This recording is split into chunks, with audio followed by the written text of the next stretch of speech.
আজকের এই সংবাদ সম্মেলনে আপনারা কষ্ট করে উপস্থিত হয়েছেন, অসংখ্য ধন্যবাদ।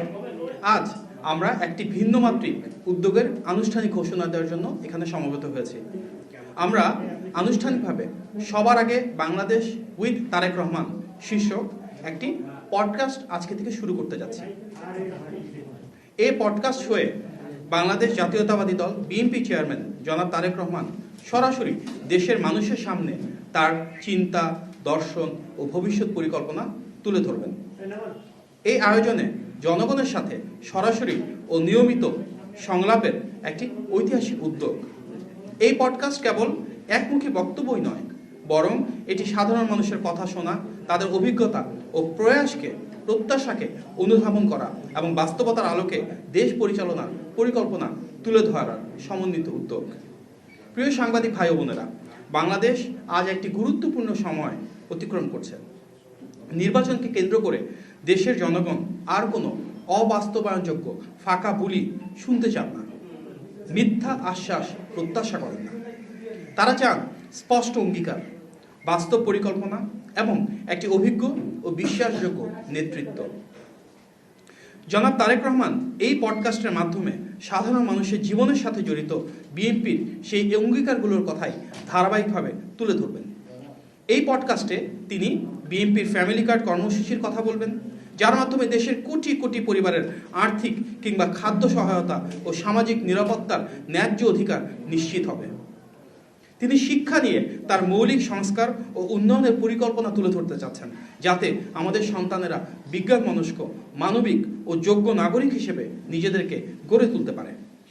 এছাড়াও তিনি ধর্মীয় কল্যাণমূলক উদ্যোগগুলোর কথা ব্যাখ্যা করবেন, যেখানে সব ধর্মের মানুষ সমান মর্যাদা, নিরাপত্তা ও স্বাধীনতা উপভোগ করবেন। কারণ আমরা বিশ্বাস করি বাংলাদেশ কারো একার না, এই বাংলাদেশ আমাদের সবার। এই পডকাস্টের মাধ্যমে জনাব তারেক রহমান পরিবেশ রক্ষায় নদী, খাল খনন ও পুনঃখনন সহ পানি ও বর্জ্য ব্যবস্থাপনা নিয়ে তার পরিকল্পনার কথা বলবেন। টেকসই উন্নয়ন নিশ্চিত করতে কিভাবে আমরা একটি সবুজ বাংলাদেশ নিশ্চিত করব, সেসব বিষয়েও তিনি আলোকপাত করবেন। এর পাশাপাশি কৃষক কার্ড নিয়ে আলোচনা করবেন, যার মাধ্যমে আমাদের দেশের কৃষকেরা কিভাবে কৃষি পণ্যের ন্যায্য মূল্যটুকু পান, সহজ শর্তে ঋণ সহায়তা পান, রাষ্ট্রীয় সুরক্ষা পান, এগুলো তিনি তুলে ধরতে যাচ্ছেন। এছাড়াও জনাব তারেক রহমান বিশেষভাবে তার ক্রীড়া ও যুব উন্নয়ন পরিকল্পনাসমূহ জাতির সামনে উপস্থাপন করবেন। কারণ আমরা বিশ্বাস করি তরুণরাই এই বাংলাদেশের শক্তি, তরুণরাই এই বাংলাদেশের সম্ভাবনা, তরুণরাই এই বাংলাদেশের আগামীর ভবিষ্যৎ।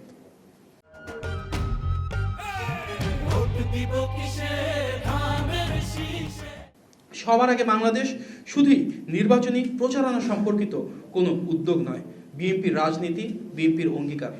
আমরা এই দর্শন যে আলোকিত করছি তার কেন্দ্রে আছে দেশ এবং দেশের মানুষের মর্যাদা ও অধিকার প্রতিষ্ঠা। আমরা বিশ্বাস করি এই উদ্যোগ রাজনীতি ও জনগণের মধ্যে যে দূরত্ব সেটা কমাবে এবং একটি সুস্থ ও গণতান্ত্রিক আলোচনার পরিবেশ তৈরি করবে। আমরা মনে করি সব কিছুর আগে বাংলাদেশ, মানুষের আগে কোনো কিছুই নয়। আর সেই বাংলাদেশের কথায় উঠে আসবে সবার আগে বাংলাদেশ উইথ তারেক রহমান এই পডকাস্টের মাধ্যমে। আমি আমার প্রিয় সহকর্মীবৃন্দ এবং ঐতিহাসিক এই আয়োজনের সাথে যারা রয়েছেন তাদেরকে ধন্যবাদ জানাচ্ছি। আমাদের এখানে জোবায়ের বাবু ভাই রয়েছেন, আমি ওনাকে আহ্বান জানাবো এখানে এসে কিছু কথা বলবার জন্য। এবং আমাদের এই পডকাস্টের ছোট্ট একটা ভিডিও রয়েছে, যেটা দেখতে পারবেন আপনারা।